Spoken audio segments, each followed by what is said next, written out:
Hey everybody, Johnny the Queer POTUS here, and today I got a very special package in the mail. It's Wafflin Willie, the Bill Clinton board game. And in this video, we're gonna open this sucker up and take a look at what's inside. This is your official Wafflin Willie unboxing video.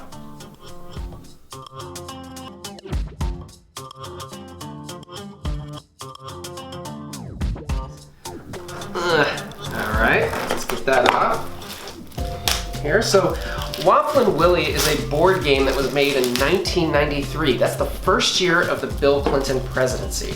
And it is kind of an anti-Bill Clinton game. In fact, it's sort of based on the jokes and lampoonings of radio personality Rush Lin Biao. So the title of the game, Wafflin Willie, comes from a common criticism of Bill Clinton that he was a waffler. He was the sort of person who never committed to anything. He was always changing his mind. My problem with Governor Clinton, once again, is at one time he's going to make up his mind, he will see some merit in it, but then he sees a lot of things wrong with it. And then the other day he says he's for it, however, then we've got to pass other legislation. When you're President of the United States, you cannot have this pattern of saying, well, I'm for it, but I'm on the other side of it. And you can see here on the front cover, we have Bill Clinton, as always, with his arms wrapped around a young, hot lady nurse, while he scales the Washington Monument.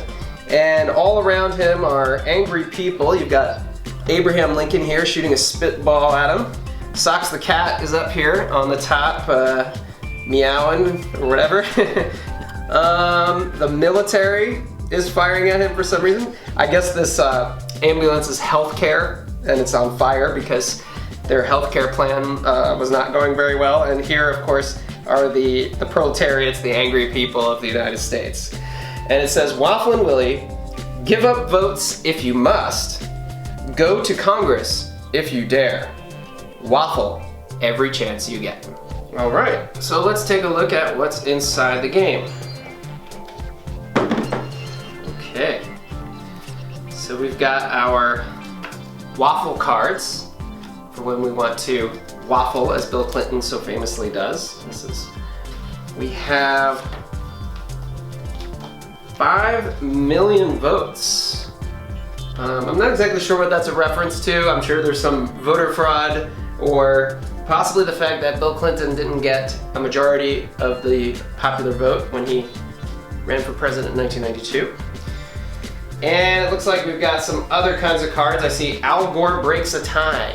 Yeah, he was the vice president at the time, so he would be the tiebreaker in the Senate. There's a lot of those. We've got some dice here, as well as some other kinds of little thingy-doos that I don't know what they are. 500,000 votes. I think that goes on the bottom. The instructions. 4 different Bill Clinton figures to play as. And something labeled the past. It looks like a little monster. And we've got our spinner. And look who it is. It's Rush Lin Biao himself. And finally, the board itself.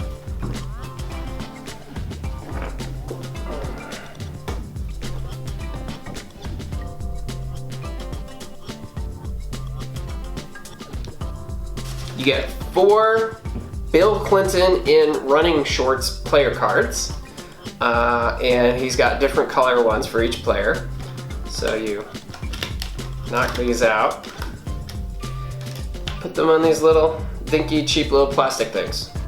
This is a cheaply made game, I do have to say. Alright. I think really the point of this game is to shock somebody by giving it to them, and when they open it, they go, ah, Wafflin Willie! And then it's actually just a cheap piece of shit when you open it up.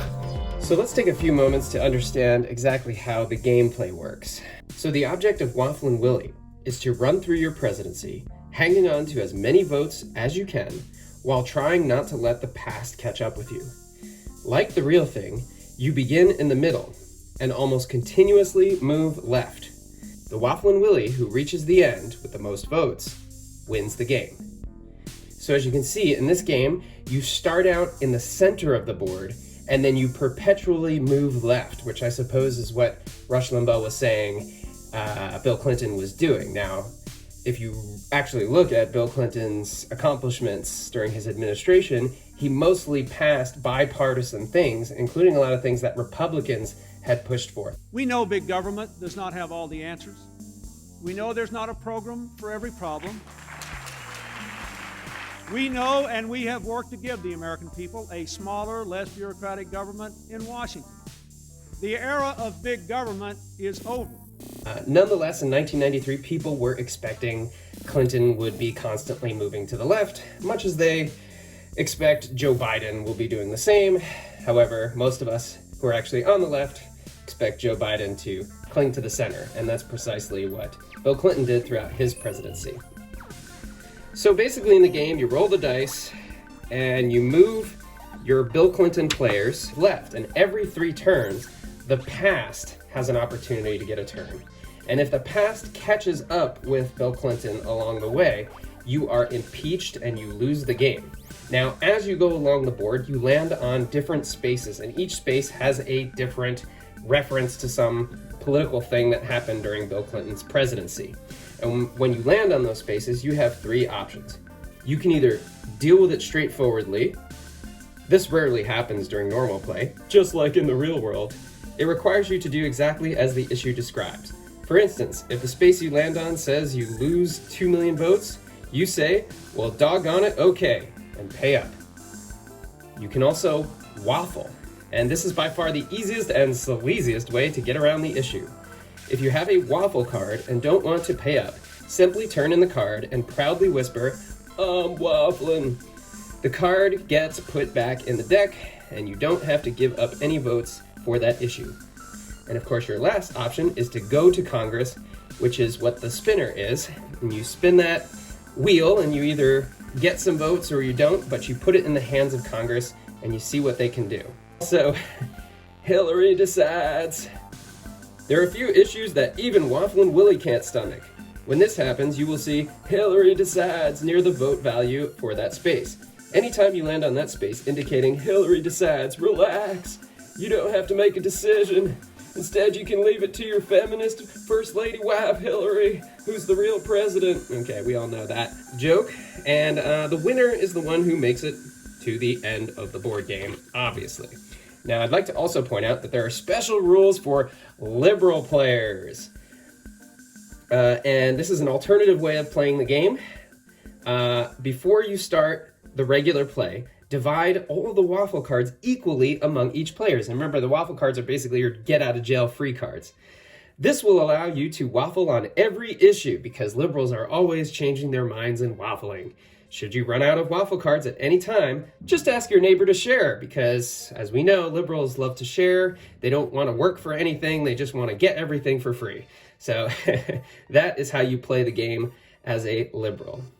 Okay, so let's take a look at what the gameplay is sort of like. So you roll the dice. Got a 3. I'll start with blue Bill. 1, 2, 3. Bill landed on campaign promises. Attempt to lift the ban on gays in the military. Lose 2 million votes. This was considered Bill Clinton's first quote-unquote gaffe as president. He was attending, I believe, a soldier's funeral, and as he was walking towards the car, one of the reporters shouted at Bill Clinton, "Do you support gays in the military?" And he said, "Yes, I support gays serving in the military." The issue is not whether there should be homosexuals in the military. Everyone concedes that there are. The issue is whether men and women who can and have served with real distinction should be excluded from military service solely on the basis of their status. And I believe they should not. And it turned into this big, crazy controversy. All the right-wing news organizations ran with it, and Bill Clinton lost a lot of credibility, actually, believe it or not, over that. He ultimately settled on the don't ask, don't tell policy for the soldiers, so he waffled for sure on that one. But since I landed on that campaign promise, I'll have to give up 2 million votes, and I'd say that's pretty accurate to what happened to Bill Clinton. Now, second turn. Blue bill, 1, 2. Union suck up. Throw out Reagan's ruling on air traffic controllers. So Ronald Reagan at the beginning of his presidency had a big confrontation with air traffic controllers, the PATCO union. I actually did a video about it. They went on strike. Reagan gave them 48 hours to come back to work or face being fired. They didn't come back. Reagan fired them. They were also banned from ever participating in air traffic control for life. Bill Clinton eventually reversed that ban, and so he's sucking up to the unions, is what the conservatives would say about him. So, for some reason, you actually lose 500,000 votes for doing that. So, 500,000 votes right there. Let's see here. I don't want a 1. I want something better. Give me a 3. No! 3. Let's actually move from here so we move through the game faster. 1, 2, 3. Uh-oh. Crony boner.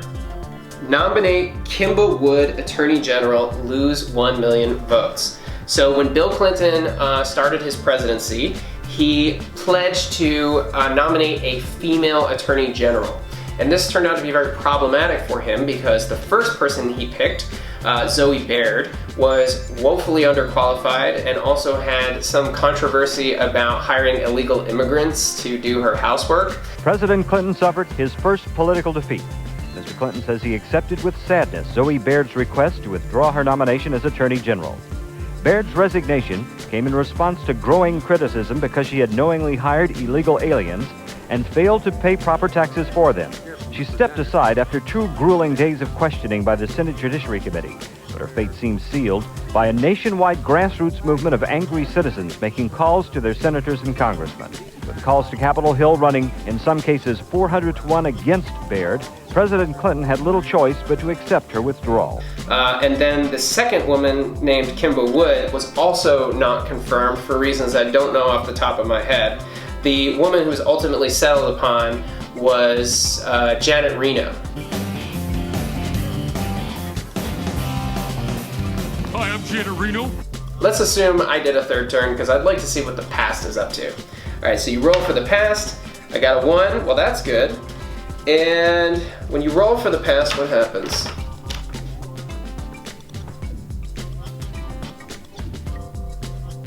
Okay. That's it. You just roll the past and forward it goes. I have a feeling the past is not going to catch up with me on this game, but we'll see. Because I'm cheating. Alright. Let's move 2. So I've got another waffle card there. And then we'll move again. Let's say 1 ahead. I'll just lap myself. That's how we'll do it, so we go faster. Here comes the judge. Push through Ginsburg nomination without anyone knowing. Win 500,000 votes. Alright, so as many of you may know, Bill Clinton nominated Judge Ruth Bader Ginsburg as a Supreme Court justice. And of course, Ruth Bader Ginsburg is enemy number 1 to the conservatives who love their conservative judges. Judge Ginsburg did something no recent high court nominee has done. Spoke at length about her support for abortion rights. This is something central to a woman's life, to her dignity. It's a decision that she must make for herself. And when government controls that decision for her, she is being treated as less than a fully adult human responsible for her own choices. Let's keep going. Lucky times 3. Nominate Janet Reno, Attorney General, win 500,000 votes. So Janet Reno did eventually become the Attorney General.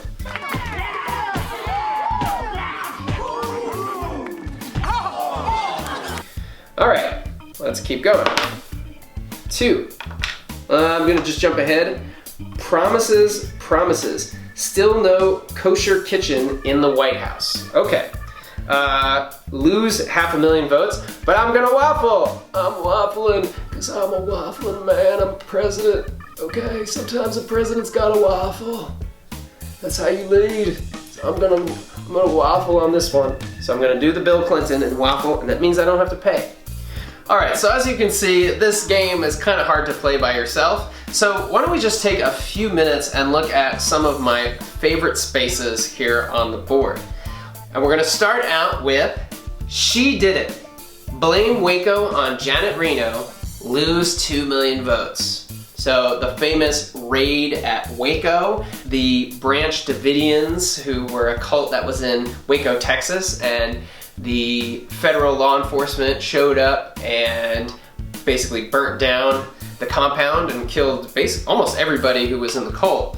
And Janet Reno was the Attorney General at the time who ordered it. And of course, Bill Clinton, I guess, mentioned that fact, shifting the blame on Janet Reno. There appears to be what looks like a studied effort to distance President Clinton from this action. The suggestion that you are accountable, that this is a department operation, is that an intentional effort on your part or on the part of the White House spin doctors to make this look like your problem and not Mr. Clinton's? I made the decision. I'm accountable. The buck stops with me, and nobody ever accused me of running from a decision that I made based on the best information that I had. I don't do spin stuff, and I'm not distancing anybody from anything. I'm telling you exactly what happened. Another great one here that I love is Love That Media. Al Gore does morning talk show circuit. Nobody cares. Break even. I think this is a little unfair. Obviously, Al Gore had this way of talking that, compared to Bill Clinton, seemed a little bit fuddy-duddy and not that fun.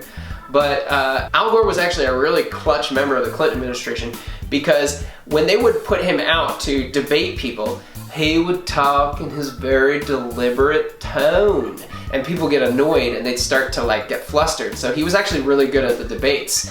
And Mr. Vice President, Dan, if I may, it was 16 years ago that you and I went to the Congress on the very first day together. I'll make you a deal this evening. If you don't try to compare George Bush to Harry Truman, I won't compare you to Jack Kennedy. You remember the last time someone compared themselves to Jack Kennedy? You remember what they said? Harry Truman. Unfortunately, when they put him up against George W. Bush, it kind of flipped, and Al Gore was the one constantly getting exasperated. There's differences. Gore sighs over and over again, and Bush, the underdog, surprises by winning the debate and, of course, the election. That's what a governor... Here's another one about Al Gore that I liked. Here's Al Gore. Al Gore does presidential stand-up on The Late Show. Wins 1 million votes. Now, I'm told that you brought something for us. Yeah, I got a top 10 list from Washington.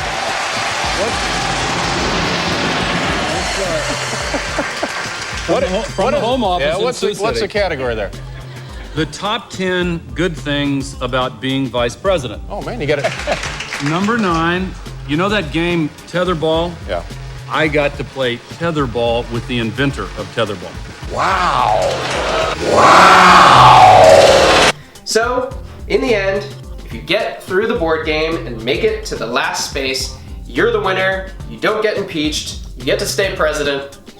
And overall, I have to say that this game is very funny, very goofy, very of its time. That's why you need me here to interpret some of these political jokes. But it's always fun to think about the political jokes of today, knowing in the moment that those jokes will become antiquated and forgotten in time. Well, they are forgotten and antiquated no longer thanks to my channel, Queer POTUS, and me coming here to bring all this great, outdated political humor to you. So, thank you very much for tuning in today for my unboxing video of Wafflin Willie. the Bill Clinton board game inspired by Rush Limbaugh. If you liked what you saw in this video, please click that like button at the bottom of the video. Click it right now, smash it as hard as you can. Click subscribe too, because I think you would like a lot of my other videos. I talk about more serious history sometimes, and sometimes I like to have a little bit of fun. If you want to support me on Patreon, there are links in the description below. I have a lot of great supporters, and you can support me for as little as $1 a month.